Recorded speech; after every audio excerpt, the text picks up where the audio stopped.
Welcome to the introduction to the Orton-Gillingham approach. This presentation will introduce Dr. Samuel Orton and Anna Gillingham, explain the essential elements of the approach and the 4 primary skills to be taught, and briefly discuss the 3 learning pathways. Dr. Samuel Orton was a neuropsychiatrist and a pathologist. His primary focus was on reading and language processing difficulties. As early as the 1920s, he had extensively studied children with the kind of language processing difficulties now commonly associated with dyslexia. He brought together neuroscientific information and the principles of remediation to formulate a set of teaching principles and practices for such children. Anna Gillingham was a gifted educator and a psychologist with a superb mastery of the language. Working with Dr. Orton, she trained teachers and compiled and published instructional materials. The Orton-Gillingham approach has become the most influential intervention designed for remediating the language processing difficulties commonly associated with dyslexia. The Orton-Gillingham approach is an evidence-based approach that has been used for many decades to successfully provide literacy remediation to students of all ages. It is primarily used for those who have dyslexia. The following elements are essential when planning an Orton-Gillingham lesson. These elements are part of what makes the Orton-Gillingham approach evidence-based. If even one of these elements is missing from a lesson, that lesson can no longer be considered an Orton-Gillingham lesson. These elements are embedded in our Orton-Gillingham lesson plan template. If all portions of the lesson are included and all the steps are followed correctly, then the elements will be present in your lesson.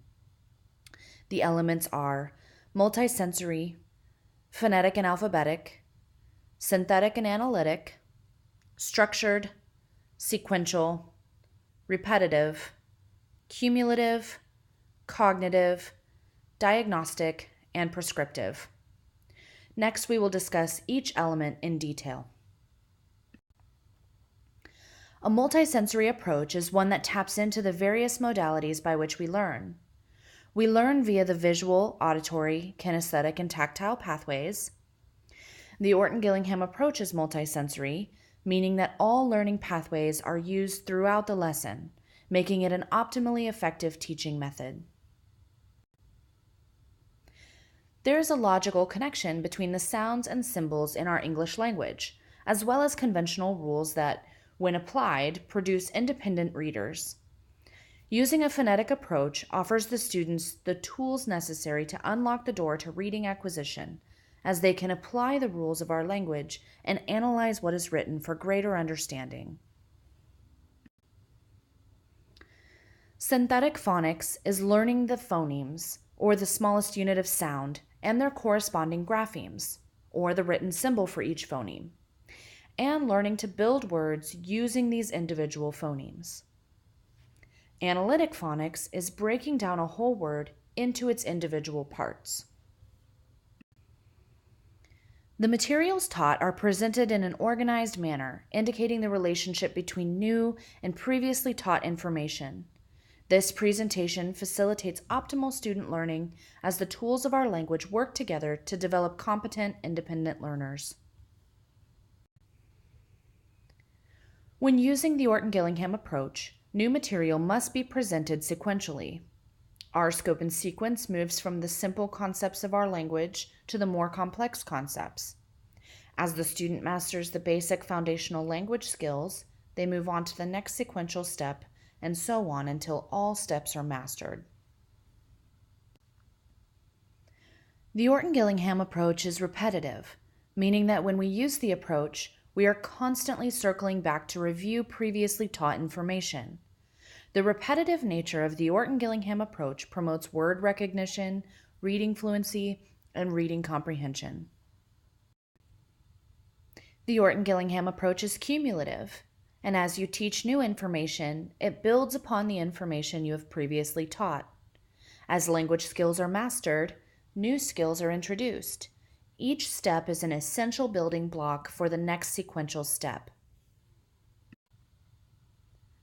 The cognitive element of the approach requires that students are able to learn and understand the complex rules of the English language.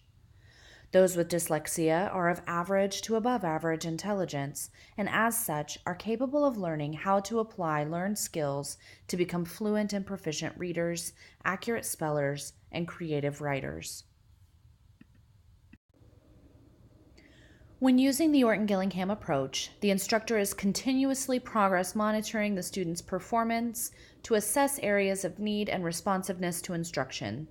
The instructor then takes the diagnostic information and drives the subsequent lesson planning to best target and promote resolution to the student's areas of need. The other part of what makes the Orton-Gillingham approach evidence-based is the 4 primary skills that must be taught in every Orton-Gillingham lesson. The 4 primary skills to be taught include symbol to sound or decoding. This is the ability to recognize letter units and know the sound possibilities. This is practiced during the visual drill and is the basis for reading. Blending or reading.